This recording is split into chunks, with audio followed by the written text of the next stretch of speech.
शरीरं स्वरूपं तथा कलत्रं यशश्चारुचन्द्रं धनं मेरुतुल्यं मनश्चेन्द्रं गुरोरग्रिपद्मे ततः किं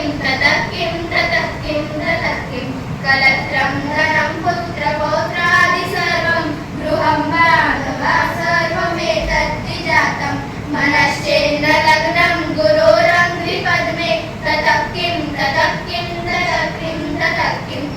षडङ्गादिवेदो मुखे शास्त्रविद्या त्वविद्वादिगद्यं सुपद्यं करोति मनश्चेन्द्रलग्नं गुरोरङ्घ्रिपद्मे ततः किं विदेशेषु मान्यस्वदेशेषु धन्यः सदाचारवृत्तेषु मत्तो न चान्यः मनश्चेन्द्रलग्नं गुरोरङ्घ्रिपद्मे ततः किं क्षमामण्डले भूपालवृन्दैः सदा सेवितं यस्य पादारविन्दं मनश्चेन्द्रलग्नं गुरोरग्निपद्मे ततः किं यशो मे गतं दीक्षु दानप्रतापात् जगद्वस्तु सर्वं करे यत्प्रसादात् मनश्चेन्द्रलग्नं गुरोरग्निपद्मे ततः किं न भोगेन योगेन वा वाजिराजौ न गात्रामुखेनैव विश्लेषु चित्तं मनश्चेन्द्रलग्नं गुरोरग्निपद्मे ततः किं अरण्येन वा स्वस्य गेहेन कार्ये न देहे मनोवर्तते वेदरङ्गे मनश्चेन्द्रलग्नं गुरोरग्निपद्मे ततः किं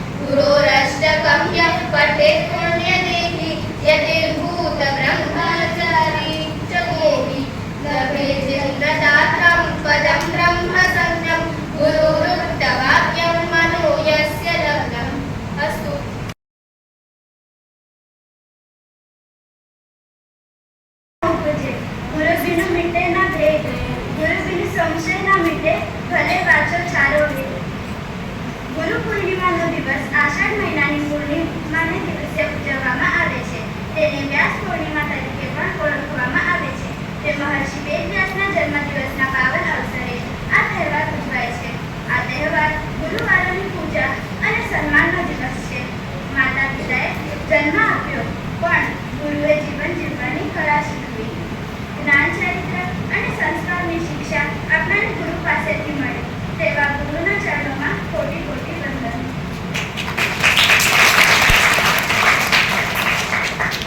ઉપનિષદ કાળમાં ધૌમ્ય ઋષિના આશ્રમમાં ઘણા શિષ્ય ભણતા હતા. તેમાં 10 વર્ષનો આરુણિ નામે એક શિષ્ય હતો. બુદ્ધિની સાથે સેવા અને આજ્ઞા પાલન પણ તેના સદ્ગુણો હતા. તે રોજ ગુરુની સેવા કરતો અને ગુરુ તેમને પરિશ્રમના કાર્ય કરાવતા, તેમને જ્ઞાન આપતા. આમ દિવસો પસાર થતા હતા. ગુરુ પોતાના શિષ્ય સાથે બેઠા હતા.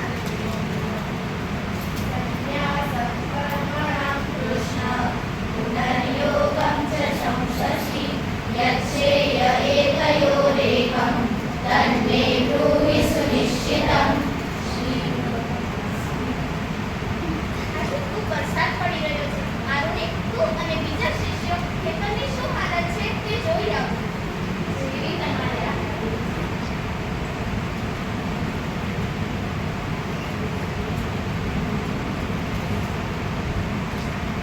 આજે ખૂબ વરસાદ પડી રહ્યો છે અને તેનું કારણે આપણે ખેતરની પાળ તૂટી ન નાખે તો સારું.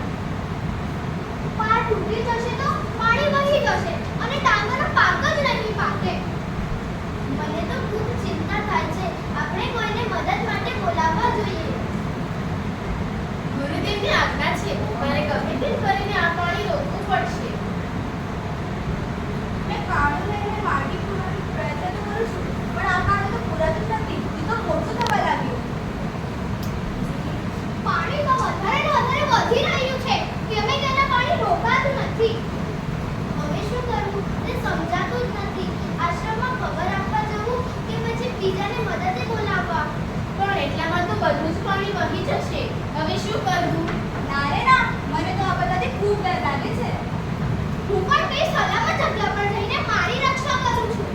હા, હું પણ તારી સાથે આવું છું.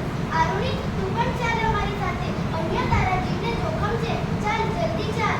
ના હે ના, હું ચાલ્યો જઈશ તો બધું જ પાણી ખેતરમાંથી બહાર વહી જશે. એટલે હું આ કાળાની આડે સૂઈ જાઉં છું, જેથી પાણી વહી જતું અટકી જશે.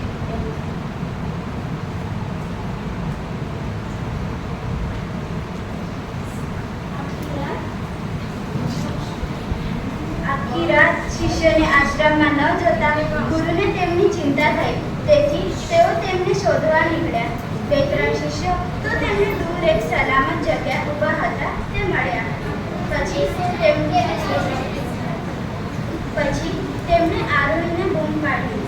આરુણિ, તું ક્યાં છે? આરુણિ, બેટા આરુણિ, તું ક્યાં છે? ગુરુદેવ, હું આવ્યા છું. ગુરુદેવના શબ્દો આરુણિના કાને પડ્યા. તે ખૂબ મહેનત અને જોર લગાડીને ગુરુદેવને જવાબ આપે છે. આરુણિ, મને શું થયું છે? મારું શરીર જકડાઈ ગયું છે. મને ખૂબ ઠંડી લાગે છે. તેમણે આરુણિને ઊભો કરી ગળે લગાડ્યો. બેટા આરુણિ, તું તારા ઉપર ઘણો પ્રસન્ન છે. તારી સમયસૂચકતાને કારણે તે ખેતરનો પાક બચાવ્યો.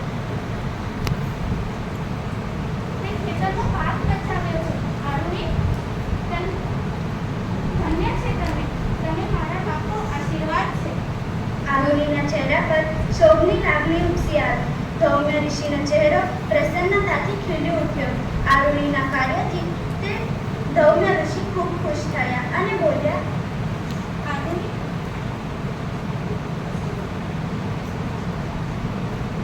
તારા ઉપર ઘણો પ્રસન્ન છે. તારી સમયસૂચકતાને કારણે તે ખેતરનો પાક બચાવ્યો છે. ધન્ય છે આરુણિ તમે.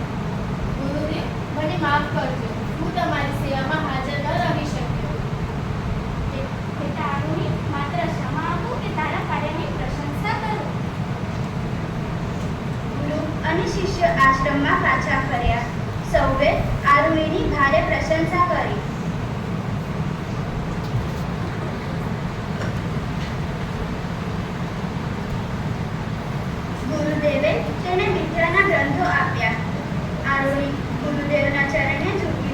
એમની ચરણ રજ લઈને આશ્રમથી વિદાય થયો. તેને બધી જ વિદ્યા આવડી ગઈ અને પછી તે